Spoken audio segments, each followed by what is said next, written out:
शुक्ला आपका स्वागत करती हूँ अपने चैनल प्रेरणा के पंख में। आज एक नई कहानी, नई प्रेरणा के साथ। आज की कहानी का शीर्षक है गेहूं के दाने। एक समय की बात है, श्रावस्ती नगर के एक छोटे से गांव में अमरसेन नामक का व्यक्ति रहता था। अमरसेन बहुत ही होशियार था। उसके 4 पुत्र थे जिनके विवाह हो चुके थे और सब अपना जीवन जैसे तैसे निर्वाह कर रहे थे, परंतु समय समय के साथ अब अमरसेन वृद्ध हो चला था। पत्नी के स्वर्गवास के बाद उसने सोचा कि अब तक के संग्रहित धन और बची हुई संपत्ति का उत्तराधिकारी किसे बनाया जाए। ये निर्णय लेने के लिए उसने चारों बेटों को अपनी पत्नियों के साथ बुलाया। एक एक करके गेहूं के 5 दाने दिए और कहा, अब मैं तीरथ पर जा रहा हूं और 4 साल बाद लौटूंगा। जो भी इन दानों को सही हिफाजत करके मुझे लौटाएगा, तिजोरी की चाबियां और मेरी सारी संपत्ति उसे ही मिल जाएगी। इतना कहकर अमरसेन वहां से चला गया। पहले बहू बेटे ने सोचा कि बुढ़ा सठिया गया है, 4 साल तक कौन याद रखता है, हम तो बड़े हैं तो धन पर पहला हक हमारा ही होगा। ऐसा सोचकर उसने गेहूं के दाने फेंक दिए। दूसरे ने सोचा कि संभालना तो बहुत मुश्किल है, यदि हम इन्हें खा लें तो शायद उसको अच्छा लगे।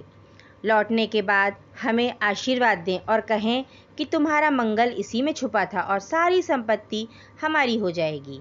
यह सोचकर उन्होंने वो 5 दाने खा लिए। तीसरे ने सोचा, हम तो रोज पूजा पाठ करते ही हैं और अपने मंदिर में जैसे ठाकुर जी को संभालते हैं वैसे ही ये गेहूं भी संभाल लेंगे और उनके आने के बाद लौटा देंगे।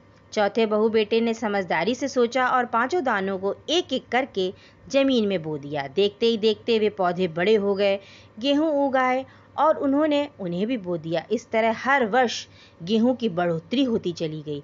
5 दाने 5 बोरी, 25 बोरी और 50 बोरियों में बदल गए। 4 साल बाद जब अमरसेन वापस आया तो उसने सबकी कहानी सुनी। जब वो चौथे बहू बेटे के पास गया और बेटा बोला, पिताजी आपने जो 5 दाने दिए थे अब वे गेहूं की 50 बोरियों में बदल चुके हैं। हमने उन्हें संभाल कर गोदाम में रख दिया है, उन पर आपका ही हक है। यह देखकर अमरसेन ने फौरन तिजोरी की चाबियां सबसे छोटे बेटे और बहू को दे दी और कहा, तुम ही लोग मेरी संपत्ति के असली हकदार हो। इस कहानी से हमें यह शिक्षा मिलती है कि मिली हुई जिम्मेदारी को अच्छी तरह से निभाना चाहिए और मौजूद संसाधनों, चाहे वो कितने ही कम क्यों ना हो, का सही उपयोग करना चाहिए।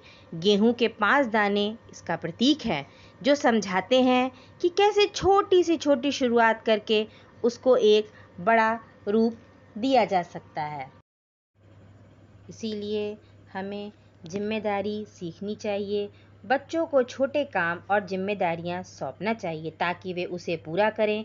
इससे जीवन में आगे बढ़ने, मुसीबतों से लड़ने में मदद मिलती है। बच्चों और युवाओं को जिम्मेदारी के साथ साथ अच्छी आदतें भी सिखानी चाहिए ताकि वे अपनी असफलता के लिए किसी दूसरे व्यक्ति को उत्तरदायी न माने। यही जिम्मेदारी बहुतों को हुनरमंद और अनुभवी बना देती है, जो आगे चलकर बड़ी तरक्की करते हैं। जिम्मेदार इंसान को कुछ न कुछ जरूर सिखाती है। इसलिए आप जो भी कार्य करते हैं, इसकी असफलता की जिम्मेदारी स्वयं लें और सफलता का श्रेय सबको बांटें। यही बड़े और बुद्धिमान लोगों की निशानी होती है। इसीलिए आपको जिम्मेदारी निभानी चाहिए। यही जिम्मेदारी बहुतों को हुनरमंद और अनुभवी बनाती है, जो आगे चलकर बड़ी तरक्की करते हैं। जिम्मेदारी इंसान को कुछ न कुछ जरूर सिखाती है। जिम्मेदार जब हम बनेंगे तभी समाज आपको सम्मान देगा। संयुक्त परिवार में अक्सर लोग अपनी जिम्मेदारियों से भागते हैं।